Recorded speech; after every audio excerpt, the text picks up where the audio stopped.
जय श्री कृष्णा। मैं आज आपको गर्भ गीता का अध्याय सुनाने जा रही हूँ। जो भी गर्भवती स्त्रियाँ जो नित्य इस गर्भ गीता का पाठ करते हैं तो उन्हें बहुत ही अच्छे बच्चे को संस्कार मिलते हैं। प्रेगनेंसी में इस गर्भ गीता का अध्याय ज़रूर करना चाहिए। सुबह नहीं तो शाम को नहीं तो सुबह, एक टाइम ज़रूर करना चाहिए।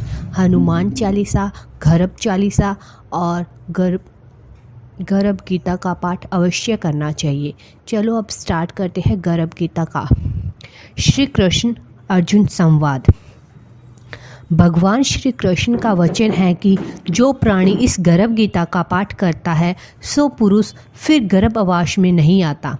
अर्जुन उच्चाव, हे कृष्ण, यह प्राणी जो गर्भ विषय आता है सो किस दोष करके आता है, और जब यह जन्मता है तब इसको जरा अधिक रोग लगती है और फिर मृत्यु हो जाती है। हे प्रभु जी, वह कौन कर्म है जिनके करने से प्राणी जन्म मरण से रहित होवे। श्री भगवान उवाच, हे अर्जुन, यह जो मनुष्य है सो अंधा व मूर्ख है। जो संसार के प्रति प्रीति करता है वह पदार्थ मैंने पाया है और पाऊंगा, ऐसी चिंता इस प्राणी के मन में उतरती नहीं। 8 पहर माया को ही क्यों मांगता है। इन बातों को करके बारंबार जन्मता है और मरता है, गर्भ विषय दुख पाता है। अर्जुन उवाच, हे भगवान, ये मन मस्त हाथी की नाई है। तृष्णा इसकी शक्ति है। यह मन 5 के वश में है, काम, क्रोध, लोभ, मोह, अहंकार, और इन 5 में अहंकार बहुत बली है। सो कौन यतन है जिससे यह वश में होवे। श्री भगवान उवाच, यह मन हाथी के नाही है। तृष्णा इसकी शक्ति है। मन 5 के वश में है, अहंकार इसमें श्रेष्ठ है। हे अर्जुन, जैसे हाथी अंकुश के वश में होता है वैसे ही मन रूपी हाथी को वश में करने का ज्ञान रूपी अंकुश है।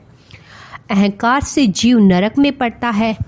अर्जुन उच्चाव, हे श्री कृष्ण जी, एक तुम्हारे नाम के लिए वन खंडरों में फिरते हैं, एक बैरागी हुए एक धर्म करते हैं, और इस विषय कैसे जानिए कि जो वैष्णव है वे कौन है। श्री भगवान कृष्ण उवाच, एक मेरे नाम के लिए वनों में फिरते हैं, एक सन्यासी कहते हैं, एक सिर पर जटा बांधते हैं, एक भस्म लगाते हैं। इसमें हम नहीं हैं, क्योंकि इन विषय अहंकार है।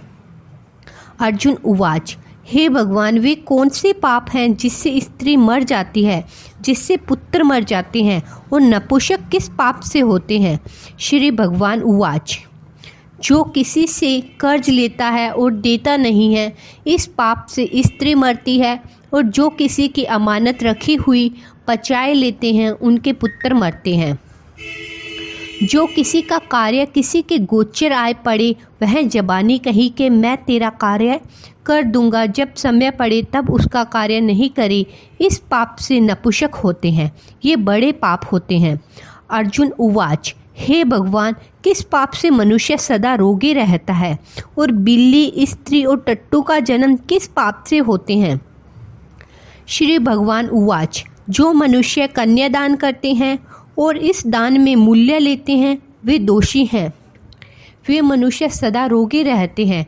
जो विषय विकार के वास्ते मदिरा पान करते हैं सो टट्टू का जन्म पाते हैं। सो रसोई बनाकर पहले आप खा लेते हैं और फिर पीछे से परमेश्वर के अर्थ का दान करते हैं, वे बिल्ली का जन्म पाते हैं। जो मनुष्य अपनी झूठी वस्तु दान व झूठी गवाही करते हैं वे स्त्री का जन्म पाते हैं।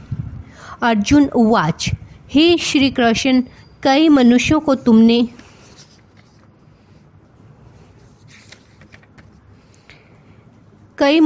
तुमने सुवर्ण दिया है और कई मनुष्यों को हाथी घोड़े रथ दिए हैं, उन्होंने कौन से पुण्य किए हैं। श्री भगवान उवाच, हे अर्जुन, जिन्होंने श्रवण दान किया है उनको हाथी वाहन मिलते हैं। जो परमेश्वर निमित्त कन्यादान करते हैं सो पुरुष का जन्म पाते हैं। अर्जुन उवाच, जिन पुरुषों की सुंदर देह है उनको क्या पुण्य किया है।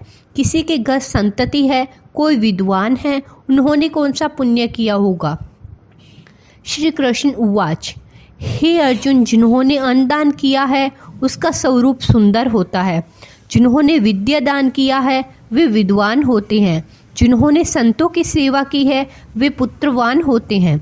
अर्जुन उवाच, हे भगवान, किसी को धन से प्रीति है, कोई स्त्रियों से प्रीति करते हैं, इसका क्या विचार है? श्री कृष्ण उवाच, हे अर्जुन, हर किसी का धन स्त्री सब नाश रूप है, मेरी भक्ति का कोई भी नाश नहीं है। अर्जुन उवाच, हे भगवान, राजपाट किस धर्म से मिलते हैं, विद्या कौन से धर्म से मिलती है? कृष्ण उवाच, हे अर्जुन, जो प्राणी किसी काशी जी में निष्काम भक्ति से तप करते हैं, देह त्यागते हैं, सो राजा होते हैं। जो गुरु की सेवा करते हैं सो विद्वान होते हैं। अर्जुन उवाच, किसी को धन अचानक बिना परिश्रम मिलता है, कोई सारी उम्र रोग रहित रहते हैं, सो उन्होंने कौन से पुण्य किए होंगे? श्री कृष्ण उवाच, हे अर्जुन, जिन्होंने गुप्त दान किए हैं उनको धन अनायास ही मिलता है। जिन्होंने परमेश्वर का कार्य और पराया कार्य संवारा है वे रोग से रहित होते हैं। हे अर्जुन उवाच, हे भगवान, कौन से पाप से अम्ली होते हैं, कौन से पाप से गूंगा और कुष्ठी होते हैं? श्री कृष्ण उवाच, जो अपने गुरु की स्त्री से गमन करते हैं सो अम्ली होते हैं। जो गुरु से विद्या पढ़कर मुकर जाते हैं सो गूंगे होते हैं। जिन्होंने कुकर्म किया हो वे कुष्ठी होते हैं।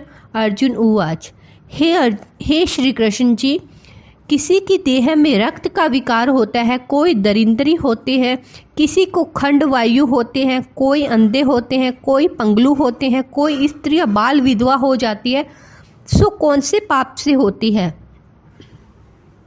श्री कृष्ण उवाच, जो क्रोधवान रहते हैं उनको रक्त विचार होता है, जो कुशील होते हैं वे दरिंद्री होते हैं, और जो कुकर्मी ब्राह्मण को दान करते हैं उनको खंड वायु होती है। जो प्राणी स्त्री को नंगी देखता है, गुरु की स्त्री पर कुदृष्टि रखता है, जिसने गो व ब्राह्मण को लात मारी हो सो लंगड़ा और पंगलू होता है। जो स्त्री पति को छोड़कर पराये पुरुष को संग करती है सो विधवा होती है। अर्जुन उवाच, हे भगवान, तुम पार ब्रह्मा हो, तुमको मेरा नमस्कार है। मैं तुमको संबंधी जानता था, अब मैं परमेश्वर मानता हूँ। हे पार ब्रह्मा, गुरु दीक्षा कैसी होती है, कृपया करके कहो मुझे। श्री भगवान उवाच, हे अर्जुन, तुमको धन्य है, फिर तुम्हारी माता भी धन्य है, जिनके तुम जैसे पुत्र हुए हो। जिनसे विमुख है उनको 7 ग्राम मारे का पाप है। गुरु से विमुख प्राणी का दर्शन करना योग्य नहीं है।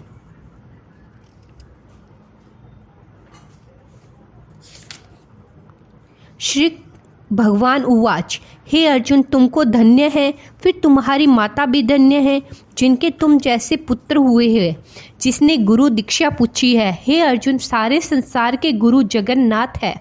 विद्या का गुरु काशी, चारों वर्णों का गुरु ब्राह्मण, ब्राह्मण का गुरु सन्यासी, सन्यासी उसको कहते हैं जिसको सबको त्याग करके मेरे विषय मन लगाया हुआ है, सो ब्राह्मण जगत गुरु है।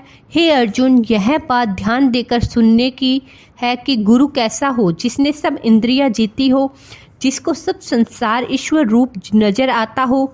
ऐसा गुरु करे जो परमेश्वर को जानने वाला होवे, उस गुरु की पूजा सब तरह से करे। हे अर्जुन, जो गुरु का भक्त है सो मेरा भक्त है। जो प्राणी गुरु सन्मुख होकर मेरा भजन करते हैं उनका भजन करना सुफल है। जो प्राणी गुरु से विमुख है उसको 7 ग्राम मारे का पाप है। गुरु से विमुख प्राणी का दर्शन करना योग्य नहीं है। गृहस्थ गुरु से विमुख हो सो चंडाल के समान है। जिस जगह मंदिरा का भांड हो उस विषय जो गंगा है जल है सो अपवित्र होता है। इसी तरह गुरु से विमुख का भोजन भी अपवित्र है, उसके हाथ का देवता भी नहीं लेते। उसके सर्व कर्म निष्फल है। कुकर, शुक्र, गंधर्व, काक, इन सब योनियों में से सर्प की बड़ी खोटी योनि होती है। इन सबसे भी वह मनुष्य खोटा है जो गुरु नहीं करता।